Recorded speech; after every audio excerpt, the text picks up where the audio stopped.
ನಮಸ್ಕಾರ ಸ್ನೇಹಿತರೆ. ನವರಾತ್ರಿಯ 5ನೇ ದಿನ ನಾವು ಆರಾಧಿಸುವ ದೇವಿ ಎಂದರೆ ಸ್ಕಂದ ಮಾತೆ. ಇಂದಿನ ವಿಡಿಯೋದಲ್ಲಿ ಸ್ಕಂದ ಮಾತೆಯ ಮಹಿಮೆ ಮತ್ತು ಕಥೆಯನ್ನು ತಿಳಿಯೋಣ ಬನ್ನಿ.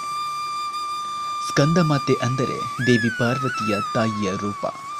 ಅವರು ಕುಮಾರಸ್ವಾಮಿ ಮತ್ತು ಕಾರ್ತಿಕೇಯನ ತಾಯಿಯಾಗಿದ್ದರು.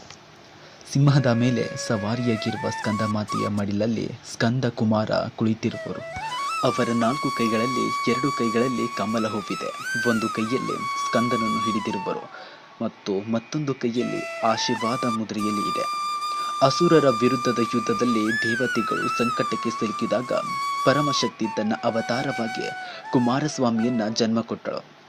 ಸ್ಕಂದನು ದೇವರ ಸೇನೆಯ ಮುಖ್ಯಸ್ಥನಾಗಿ ಅಸುರರನ್ನ ಸಂಹರಿಸಿದನು. ಹೀಗಾಗಿ ಸ್ಕಂದ ಮಾತೆ ಶಕ್ತಿ, ಮಾತೃತ್ವ ಮತ್ತು ಧೈರ್ಯದ ಪ್ರತಿರೂಪವಾಗಿದ್ದಾಳೆ. ಸ್ಕಂದ ಮಾತೆಯ ಪೂಜೆ ಮಾಡಿದರೆ ಮನಸ್ಸಿಗೆ ಶಾಂತಿ, ಬುದ್ಧಿ ಮತ್ತು ಧೈರ್ಯ ದೊರೆಯುತ್ತದೆ ಎಂದು ಹೇಳಲಾಗುತ್ತದೆ. ತಾಯಿ ತನ್ನ ಮಗುವನ್ನ ಹೇಗೆ ಕಾಪಾಡುತ್ತಾಳೋ ಹಾಗೆ ಸ್ಕಂದ ಮಾತೆ ತನ್ನ ಭಕ್ತರನ್ನ ಕಾಪಾಡುತ್ತಾಳೆ ಎಂದು ಹೇಳುತ್ತಾರೆ. ಧರ್ಮ, ಯಶಸ್ಸು ಮತ್ತು ಮೋಕ್ಷವನ್ನು ನೀಡುತ್ತಾಳೆ ಎಂದು ನಂಬಲಾಗಿದೆ.